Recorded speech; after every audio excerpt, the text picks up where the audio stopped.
So today I had the privilege of hanging out with my dad and Red, trying to put this thing together. It was a real honor to catch up with him and see how he's doing. I really hope that you guys can enjoy the show.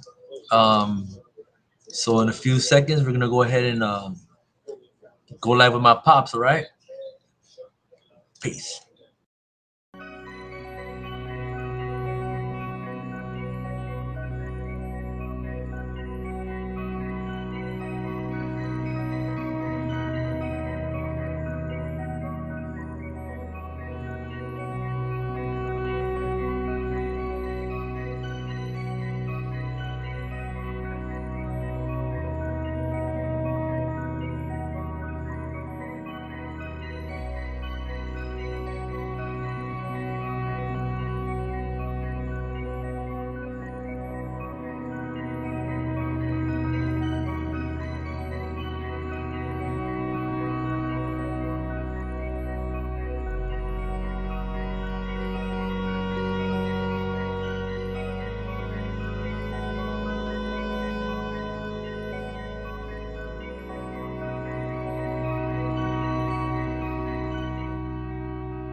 This is Real Talk, and I'm Mario, and this is Red. and on the bottom we have Mario Lino. yes, sir. And today we're gonna talk about where the hell Red has been, Dad. Oh, good idea. Good question. Yeah. Good question, because Red didn't know where he had been for a minute also. So what happened? Why'd you disappear? Woo! Where do I start? I think what happened, well, no, I don't think, no. What happened was while being there, I got access to a vehicle. So you know what? This is very good. That way my dad could understand. And sometimes my dad doesn't understand the way the monster works, you know? Like, Yeah. Well, when they say that this narcotic is cunning, baffling, and powerful, it is just that. And by me being able to have access to a young lady who was also there in the programs, vehicle, I had the vehicle, I was able to use it. And the thing was this. Be responsible for your actions, Red. No, I'm being responsible. What I'm saying is, what I'm getting at is, she allowed me access to her vehicle. I would go take business, but at the same time, I would ride around in areas of where I got high, this and that, talking about, look at me, look at me, look at me. I had the look at me syndrome. So you wanted attention? Yes, more and from the wrong people. You were looking for love in the wrong places. That part right there. Yeah. And what happens is, you know, as they say, hang around the barbershop too long, you're gonna get a haircut. So you were putting your head in the lion's mouth. And I allowed the lion to close down on it and keep me in its grips, you know. And in the back of my mind all along, knowing I am back out here from square one again, where I didn't want to be. I have not only let myself down, I have let down people who depended on me. Wow. You know, number one being you and what we're going to push forward with our show, you know. So for those that are just tuning in right now, that are just clicking on the show, I just want to really say, like, what this is this is a continuation to Real Talk. And me and Red, there was a separation between us. He's my co-host, and yes. We were doing a self-help recovery motivational video podcast. And I learned all my skills from my father. Say hi, Dad. Hi. And it was horrible because when you left, a part of me died. Yeah. Yeah, it was sad. It was pretty sad, yeah. Yeah. And, you know, I felt so bad about that because I felt we were reaching some people, you know what I'm saying? Yes. But at the same time, although I'm putting it out there, I started allowing myself to become vulnerable to the madness in the streets by taking this car every other day, going on to go take care of some things I needed to take care of, but at the same time, again, like Mario said, putting my head in the lion's mouth. I kept going to the barbershop. So like, help me understand, because I don't want to look. I don't put judgment on nobody. I know the way addiction works, but I don't want to fail. I don't want to go back to smoking meth or like drinking alcohol. I don't want to destroy no more lives. I don't want to let people down. I don't want to let myself down. That's Because of the shame and guilt, that brings. So at what point was it the fuck it's coming? It's after you put that first one in. Once you put that first one in, it's over with. Game over. Yeah, that's Game over. Yeah. Pretty much that's over, yeah. And so like, Dad, can you let Red please tell him how you feel when I use drugs? What happens to you as somebody that loves you? Because he has loved ones as well. Well, what happens with me is it's a very touchy thing. It's just bad because I feel like I wasn't able to do anything for you. Knowing what I know and knowing what I've done, and so many people I helped in my life, not only get them out of the hole economically, but also, give these people jobs and everything. For me, it was very difficult to understand this drug situation. Today, as a matter of fact, a friend of mine put a little spot on Facebook. It says that in a minute, they show a guy in a picture. I don't know if you saw it on Facebook. He's taking a shot of crystal, a shot of crystal in his nose, and somebody's going with his hand and says, "Don't do it." And the minute he does it, it becomes destruction of the whole family. The whole family goes along with it. And I can't figure that out. Why you want to hurt your whole family along with your problems that you want to take. You want to carry all your family, your sisters, your brothers, your cousins, your uncles. The family feels so big. In my case, I feel like shit because I wasn't able to do anything. I was really bad. I was feeling really bad because I was incompetent. I wasn't able to help you, period. That's how I feel about it. That sense of hopelessness, the disappointment, hurt, betrayal, worry. Those are all the things that I noticed that are a common denominator in the experience that I have when I use. Because at the end, like, I feel shame, I feel guilt, I feel like my father says, I feel like I let them down. But not only that, but listening to how my father feels when I use, for you to kind of reflect on it, Red, it's sort of kind of how I felt. I was like, damn, like, I felt like I failed and I couldn't do nothing.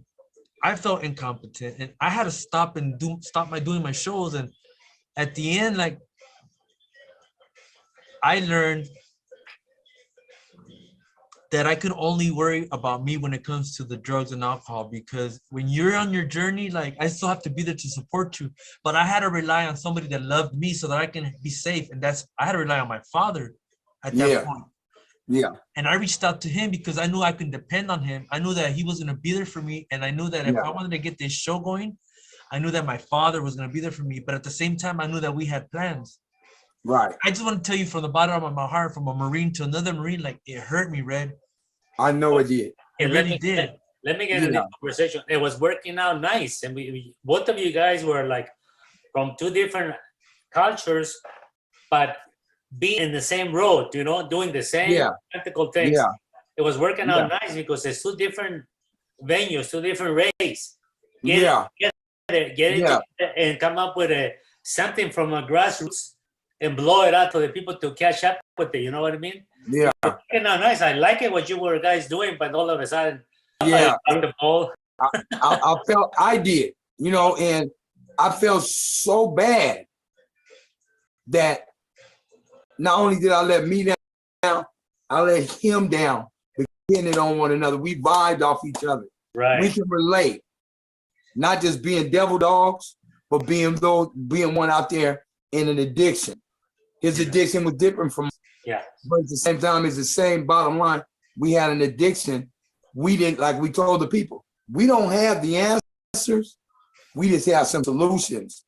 You know what I'm saying? We know some things.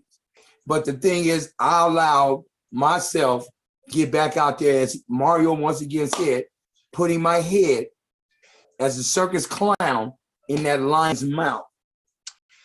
So, and yeah. No, go ahead. And everything that we were, because like you said, we have plans. Yes. And I literally, at one point when I thought about him and he was reaching and hit me, I literally cried because I felt so bad. You know what I'm saying? It's like in the military, we got a thing, especially in the Marines, leave no man behind. And I felt I left him behind. Yes. I felt I failed him. Not just me, I failed him. And I failed the people that we were touching. Correct. This is the addiction. So that's what happened, right? That's what happened. Yeah. That's the way it was. So what happened? What happened that made you just come back? At one point, tell me, like at one point, did you what? I gotta go back to sanity. Things started getting really, really hectic out there. What do you mean by hectic? By hectic, you had when you were feeling what? When you're in that dark part of the world, and you're like a person such as me, I have an income that someone, manage for me. So I'm able to do what I want and get what I want out there. I don't have to do a lot of crazy things, to go try to get some money. I have an income, a nice one, that the government provides me. So I'm able to go get what I want, when I want. You have those who are unable to do that you surround yourself around, you know what I'm saying? And they become envious, jealous, and they start plotting. And being me, and as you know, we come from a culture of gang life, being in the streets, before we became military people. That gang mentality, when you're out there in that, it still stays right here. Because now you have to survive out here. I call it eat or get eaten or get eaten.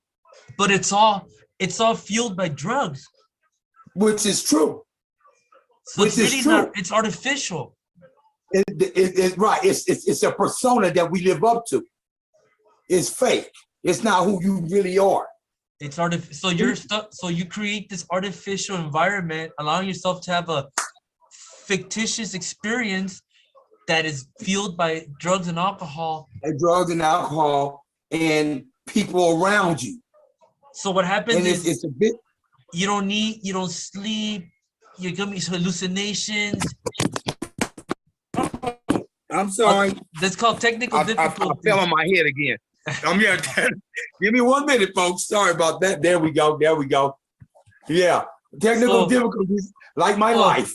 So what happens is you got scared and you became afraid. You can no longer be in that situation.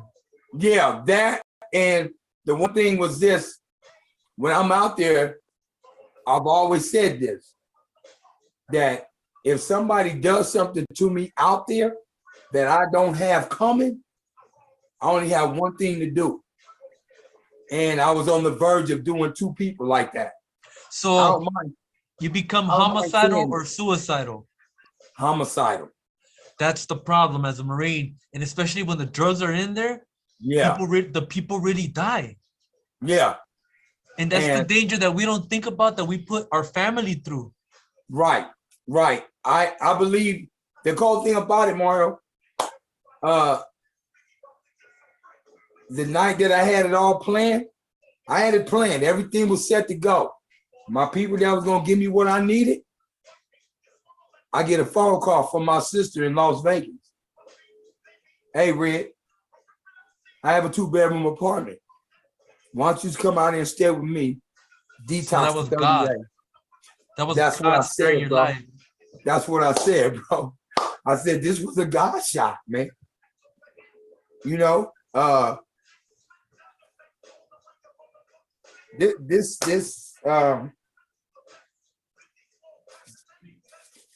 was God helping me out, bro. Getting me out of my way once again. He spared your life. Sparing my life. I did a life sentence in prison. I was away from my family. My nieces and them had kids. I've been able today to be around these kids, have fun, laugh, and clown. You know, I took myself away once again from those who care about me.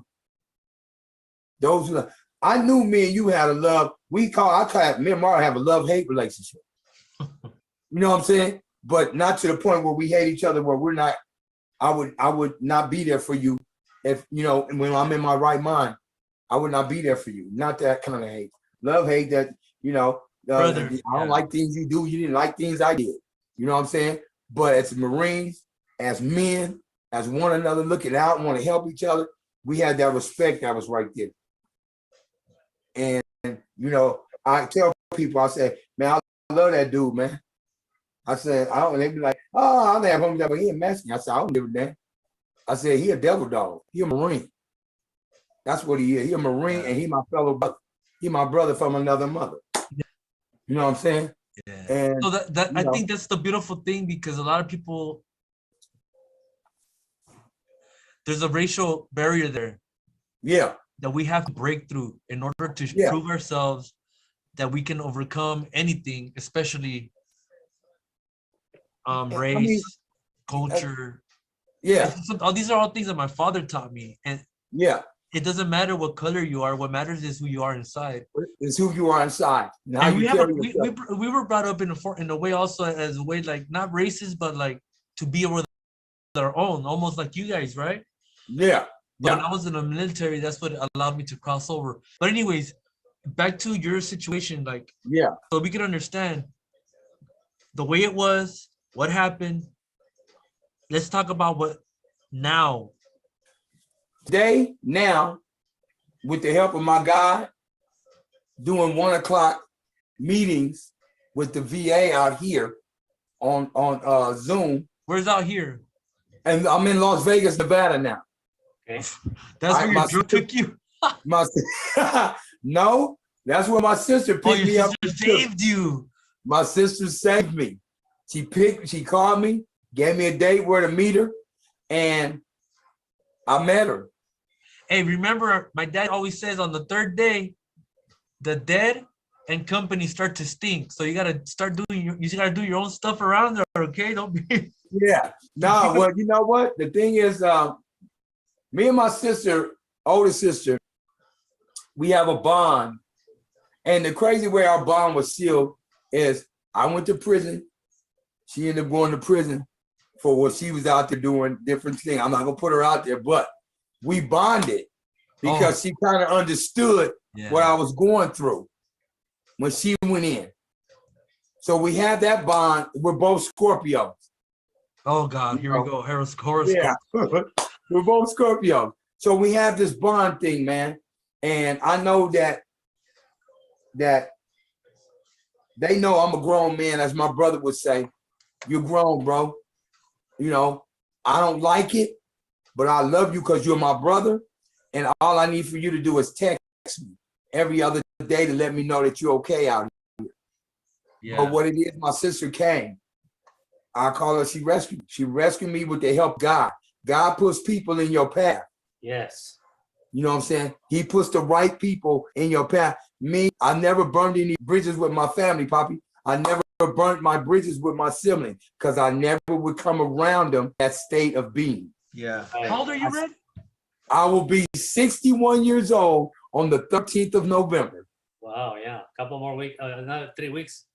Yeah. I have spent a lot of my life, over 40 years of my life, incarcerated or in and out of a drug situation. Don't you think it's time to live life in peace and to give yourself an opportunity and love yourself and be free from the bondage of self? I mean, don't you think it's time already, Red? It's overdue, bro. So what's it gonna take? What's it gonna take? The one step I took was to remove myself from the situation.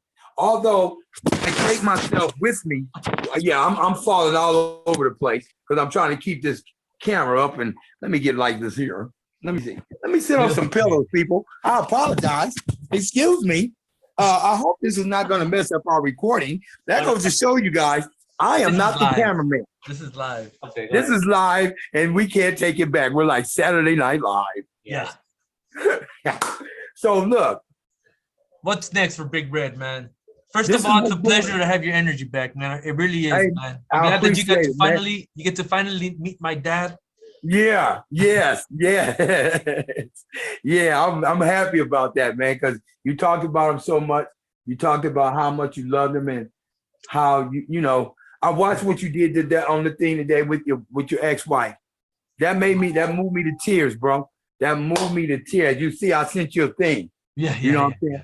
But that's big ups right there. I give you, because I'm gonna have to go through that. Yeah, with my own wife. Yeah, when that time comes, as bad as I talk about her at times, just to you though, but not to a lot of people. You know what? Hey, Ray, you have any kids on your own? You have any sons? No, I have no kids, Bobby. Oh, okay. I have no kids. So my great nieces and my great nephews, those are my kids. Right. Hey, do you like men, Red? I love women.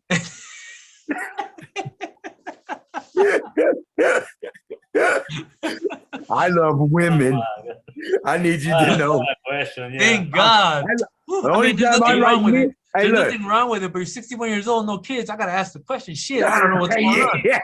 Well, I have one girl. She had a miscarriage at 5.5 months. Oh yeah, that's right. There's some trauma there. Yeah, and there was one that got an abortion behind my back. Oh, I'm sorry, bro. I was in my young ages, and then in and out of the penitentiary. It's kind of hard because I'm not going to have any butt babies at all. We're not doing that. Yeah, we're not going to do that one. I have nothing against those who want to have them, but not me. Right. You know what I'm saying? Real talk. Yeah, real talk. You know what I mean? But, you know, if I had one thing, you know, my mama always said, don't have any regrets in life. But if I had to have one, is that I don't have one I can call my own. Well, you know what I'm saying? It's never and I think it's beautiful when I see you, when you send me the thing with the church with your daughter and all that. And I watched the whole thing all the way through with her preaching, doing her testimony. I loved it, bro. And you called me, you got your grandson, you know what I'm saying? It was a beautiful thing. And I was like, man, I wish I could do that. But I have my 6-year-old nephew who was in this bed with me for the last 2 days. Where I took him back to his mom. You know, and my 2 nieces that are upstairs and they friends. I had the pleasure of taking kids to the park, chasing them around. They wore me out, of course. You know, come on, Uncle Ray. Okay, let me get some oxygen first. You know what I'm saying? But I had that pleasure, man. And I realized when they say learning to live life on life's terms, that's living life on life's terms. I think it's fair to say that at the end of the day, what's important is having that human connection with another person, being able to share your emotions and your experience. There's no money, there's no material things in this world that can save you from life or from what happens. What's most important here is health, love, and to have the courage to be able to speak on that. You know what I'm saying? Like to me right now, I feel great being able to reach out to you and to have my dad right here. Yeah, it's a beautiful. He's healthy. I have him today. I have you. Yeah. And so all I want now is for me is to move forward, to be able to continue going on this path, and the sky's the limit. But one day at a time, Red, and I promise you, if you continue going this way, man, you're going to be free of the bondage of self. And I also want my dad to be a witness in the miracle of your life, bro. Yeah, and I so appreciate it because I lost my father in 2007 and my mother in 2010. Wow. You know what I'm saying? And I wasn't able to be there. Did you practice any religion, Ray? I'm a Muslim, and yes. So when I'm back on my journey, I get my prayers in 5 times a day. Look My at that morning though. prayer. Dad, like he's a Muslim, I'm a Christian, and we get along great. We get along great. And my prayer consists of asking my God, which God is the same God I'm praying to as everybody else, is to remove the obsession from me. Yeah. Allow me to go through my day clean and sober so that I can go to bed that way, knowing I'm gonna wake up the next day that way. Yeah. So I stay in the moment. I don't care about yesterday because it's gone. Yeah. I don't trip off tomorrow because it's not here. My job is to stay in the moment, stay in the day. You know what I'm saying? That is my job. And to do what it takes and keep the people that I know truly love me.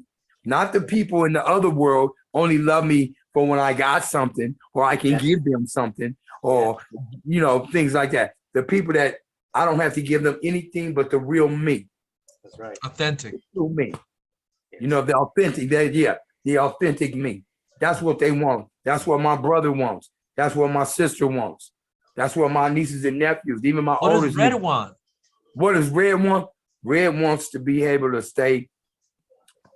Red wants to be able to have the solutions to this demon. How to arrest this demon and keep him arrested. You got to clean them. You got to purify that soul. That soul, do whatever it is. I have to purge what's in here out of me. Yeah, right now, don't trip. Yeah. I'm sending angels your way right now. And I appreciate it. You know, and Red wants to be able to have a peace of mind. All right. I want to be, We got to save that for another show. Okay, for sure. Right. In closing, though, look, I'm honored and privileged to be able to say that we finally reconnected the right way. Yes, sir. I want my father to be a part of every single step. That's beautiful. I don't want to leave him behind for anything. Yes, sir. Dad, do you have anything? No, I'm cool. I like what you're saying. I think it's if I'm going to be able to say something and it's good for Ray and other people out there, I love it. I think we should do this every week. Yes, sir. I'm not be talking too much, but as time goes by, I get with it and I'll be able to spare more stories. Yes, sir. And your life I went through, it probably hurt a lot of, I think it's important to, as you say, as it goes on, to get your input, to get your wisdom. Because you've done things too. Yeah, to get from his experience. You've overcome a lot of things. You're also a very successful businessman, and very much so. We're trying to get to the same place. Yeah. The beautiful thing is that you're willing to have a human experience with us. Yeah, and I am. And that's a good thing. I love him for that. I love your pops for that, man. Even though you guys are the same age, probably it doesn't matter. Thank you. Are you? So you're gonna stay in Las Vegas? Yeah, this is where I'm gonna hang my hat. Okay, good, very good. Yes, sir. Cool. That's good. That's good because it gives us a different. We can get another angle from Las Vegas now. Yeah. We can approach him in a way that what's going on in Las Vegas down there. Right. Are you staying away from the casinos? Yeah. What services does the VA provide over there? Yeah, I'm at the VA. I'm going in for the people to know. I've got about 40 some days of I call it clear time. Clear time, okay. Clear time. That's what my buddy tells me. You have 40 days of clear time. Okay. Which means I've cleared the fog out of my head. Oh yeah. You understand? The fog is lifted. I'm back to thinking. I'm going into the domiciliary out here on the 18th, which is next Monday, a week from today. Good. I'm going into domiciliary. I'll be there for 45 to 60 days. Yeah. Start working on mental health, start working on mental health, spiritual health, financial health, all that good stuff. All that. And I'm going to look into the peer support program they have out there. Do it. That's what I am. And I'm telling you, it's well worth it. Yeah, I can see, man. So the main thing, excuse me for interrupting, is you say that in the minute you do the first thing, that's what everything goes to hell. Everything is, you get the case of the ethics. The hell with everything. So the bottom line, the solution is no mess with it. Don't touch it. Don't think about it. Don't nothing. Run away from it. No matter what. No matter what. It's called, Poppy, belonging to the no matter what club. No matter what happens in life. So every time that thing knocks at your door, that's the evil, that's the demon knocking at your door. Yes, sir, knocking at the door. And I have to recognize it. If you accept it, you get screwed. You get screwed. So you got to remember that the devil doesn't take a day off. That's right. But but with God, you're more powerful. The higher power, God, he don't take a day off either. He don't sleep. Yeah, but see, the thing is, my priest says, do not leave a little tiny hole at the window and at the door. Yeah, for him to creep in. Still living it because the devil snips into and it gets you. That's why we're here. That's why I'm here. That's why I'm yourself are protected. Mario's gonna send you a lot of angels around. And I appreciate it. I appreciate it, man. Angels are flying all over your head right now. Yeah. That's why I try to touch bases with him every day. Yeah. Whether it's in anything. He has a favorite way of greeting me and signing off with me. He'll probably tell you that one day. I love it when he does it. I crack up. You know. Yeah. Now my dad's right here. I can't act like that. Come on. Okay. That's why I like bring him, because he is the person who taught me moral principles, values. Yeah. See, that's the thing. A lot of people that when you get into the stuff like that or whatever, and there's no morals in a house because a lot of people lost their fathers very young and mothers, and then they run away very young from the house. So there's no morals, there's no principles, there's no religion involved in it. So you got people is pretty weak out there. You know, they can't defend themselves. But that's why we're here. We got to tell them you gotta go back to your basic moral principles. You got to know, you got to value your life. You got to value your religion. You got to value your parents so that you can live a pure and healthy life so that you can continue and be successful. You have to do that. If not, you're going to be lost in the streets, homeless, smoking dope with prostitutes and drug dealers. Bam. Yeah. It's back to square one. Drop the pipe and pick up your life. And I have done that. I got my muscles. They're coming back. Very good, yeah. So anyways, this show's been brought to you by Rincon Chico Cantina and Grill. Thank you very much, Dad, for providing us with all that money, providing us with the spot. I would also like to thank the VA, and I would like to thank Red and my father for being here. And hopefully we'll have another show coming up soon. Is everybody good with it? Yes. I'm good with it, baby. Yes. All right, man. We're going to sign off like that. 3, 2, 1, 2.